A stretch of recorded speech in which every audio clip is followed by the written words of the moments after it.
ഞാൻ എന്താ സ്കൂളിൽ വരുമ്പോൾ പായസമായിട്ട് വരണേ നിങ്ങൾ വിചാരിക്കണം. വരുമ്പോൾ പായസമായിട്ട് വരണേ നിങ്ങൾ വിചാരിക്കണ്ട. കണ്ടോ, തനിച്ചല്ല പായസ ചലഞ്ച്. വയനാട് കൈത്താണ് MMLP സ്കൂൾ പുളിക്കൽ. മഞ്ചേരി കേട്ടോ ഭാഗത്തുള്ളതല്ലേ.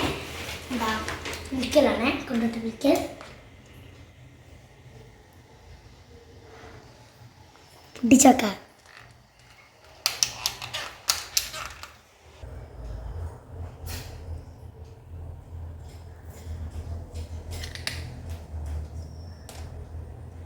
ചെറിയ ഗ്ലാസ്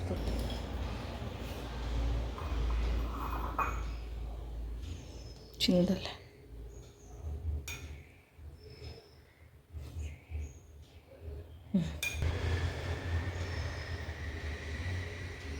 ഉണ്ട്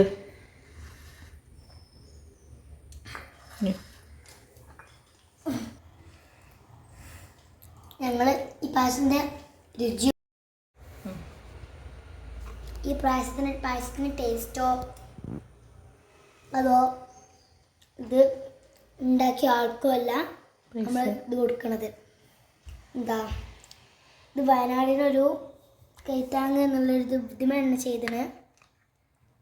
വയനാടിന് ഇങ്ങനെ കൈത്താങ്ങിൽ നിന്ന് കൊടുക്കണതാണ് ഏറ്റവും നല്ല പ്രസക്തി.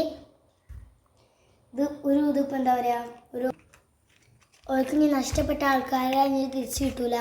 അപ്പോൾ നമ്മളിഞ്ഞൊരു പുനരധിവാസം നമ്മൾ ഇതാക്കി കൊടുക്കുകയാണ്. എന്താ പറയുക, ഇത് നമ്മളെ കാര്യം സഹായമാണ് നമ്മൾ ചെയ്ത് കൊടുക്കുന്നത്. ഇതിപ്പോൾ ഒരു 1/2 മില്ലി എന്തായാലും ഉണ്ടാവും, 1/2 ലിറ്റർ ഉറപ്പായിട്ടും ഉണ്ടാവും. എന്താ പറയുക, അങ്ങനെ 150 രൂപയ്ക്ക് പൈസ നമ്മൾ കൊണ്ടുപോയി കൊടുക്കട്ടെ ചെയ്യാം. ഇതാണ് കാര്യം നമ്മൾ സ്കൂളിൽ. അങ്ങനെ മലപ്പുറം കൊണ്ടോട്ടി ഭാഗത്തിലാണ് പിടിക്കൽ. അത് കട്ടാണ്. അപ്പം ഓക്കെ, ബായ്.